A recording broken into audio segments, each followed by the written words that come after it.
महानगरपालिकेच्या कर संकलन विभागानं थकीत मिळकत कर वसुलीसाठी धुळे महानगरपालिकेनं अनोखी शक्कल लढवली आहे. वारंवार मागणी करूनही महानगरपालिकेचा मिळकत कर न भरणाऱ्या नागरिकांच्या घरासमोर थेट ढोल ताशाचा गजर सुरू केलाय. धुळे शहरातील मालमत्ता कर धारकांकडे तब्बल 100 कोटी रुपयांचे कर थकबाकी असल्यानं आता धुळे मनपा प्रशासनानं कठोर पावलं उचलण्यास सुरुवात केली.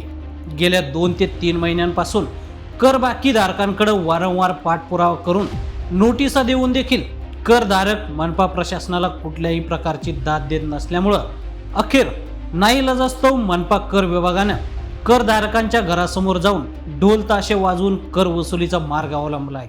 माझं नाव रवी किरण प्रकाश पाटकरी. माझ्यासोबत आहेत मधुकर निखुंबे, जे मालमत्ता कर अधीक्षक आहेत.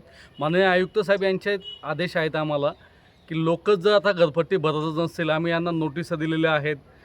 वारंवार सांगितलेलं आहे की तुम्ही घरपट्टी भरा, पाणीपट्टी भरा, पण असे बरेचसे थकबाकीदार आहेत जे 10 वर्ष झाले, 15 वर्ष झाले, त्यांच्याकडे थकबाकी पेंडिंग आहे.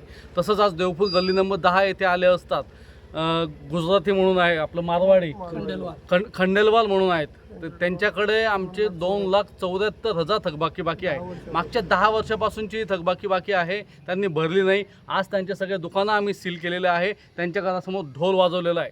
आणि आम्ही सगळ्या धुळेकर जनतेला आवाहन करतो, अशी नामुष्की तुमच्यावर येऊ देऊ नका. आम्हाला काय हौस नाही आहे, पण अशी नामुष्की तुमच्यावर येऊ देऊ नका.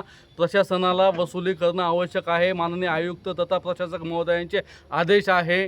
जे जे थकबाकी भरणार नाही, आम्ही त्यांच्या घरी जाणार, दिवसभर थांबणार, ढोल वाजवणार आणि वसुली करणार.